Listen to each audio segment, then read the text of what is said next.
જે આત્મા જે છે, માની લો કે 500માં નંબરના જન્મમાં ગયો કે 501માં ગયો, તો શું આટલા બધા જન્મમાંથી આત્માને મહેસૂસ થતો હશે કે ભાઈ આ જન્મમાં મેં આવા કર્મો કર્યા? મહેસૂસ કરવાની જરૂર નહીં, એની અનુભવ જ હોય. એ અનુભવ સ્ટોકમાં રહે છે. જેમ તમને ઠોકર વાગી, પછી કોઈક દુકાનમાં ચેવડો ખાધો અને ગળું ખોરું હતું, અને પછી કોઈ હોટલમાં ખાધું ને ઝાડા ઉલટી થઈ ગયા, તો પછી તમારે રોજ યાદ કરવું પડે કે જ્યારે દેખો ત્યારે યાદ આવી જાય. એ અનુભવ મહી પડેલો જ છે. એટલે જે 500 અવતાર થયા ને, તો એનો અનુભવ એની પાસે સ્ટોકમાં છે. અને એ અનુભવમાં પાછો જતો નથી. 501ના અનુભવ બાકી છે, ત્યાં આત્મા અવતાર લેશે. પછી 502માં જશે. એક સુધીનો અનુભવ થયો ને, એ પછી એ ધોરણમાંથી પાસ થઈ ગયો, નીકળી ગયો. એટલે જો ને, અત્યારે આપણે કહીએ અહીં પૈસા પડ્યા હોય 5000 રૂપિયા, આપણે દેખવામાં આવે એટલે આપણને થાય હું પાડી લઉં ને વાપરી નાખો.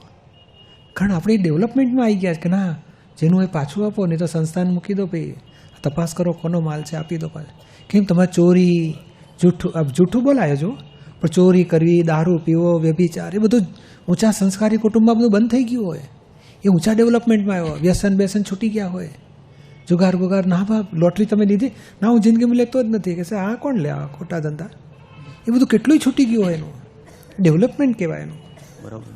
અને એ ડેવલપમેન્ટ એને અનુભવ જ્ઞાન કહેવાય છે. જે આત્માને ચૈતન્ય ઘન કહ્યો ને, એ ચેતન સ્વરૂપ. ચેતન એટલે દરેક અનુભવનો સ્ટોક એની પાસે રહે છે. અને પછી અનુભવ પૂરો થયો એટલે કેવળ જ્ઞાની કહેવાય, પછી મોક્ષે જતો રહે. આ જેણે પણ સંશોધન કર્યું હશે કે ભાઈ 84 લાખ વર્ષમાંથી પસાર થાય, તો શું એ કેવી રીતના ગણતરી કરી શકે ભાઈ એક્ઝેક્ટ 84 લાખ? એ જ કેવળ જ્ઞાનનો પ્રતાપ છે ને. કેવળ જ્ઞાન થાય ને ત્યારે આખું જગતની વાસ્તવિકતા જેમ છે તે બધી અનુભવમાં આવ્યા કરે. તે આ કઈ ગતિમાંથી આવ્યો અને ક્યાં જશે, બધું આરપાર દેખાય. બધું એક ફેઝિસ અનંત પર્યાયો દેખી શકે. પણ અનંત જ્ઞાનવાળો આત્મા છે, અનંત દર્શનવાળો આત્મા છે. એ બધું નિરાવરણ થઈ ગયું. કેવળ જ્ઞાન થાય ને એટલે બધું જ ખબર પડે એમને.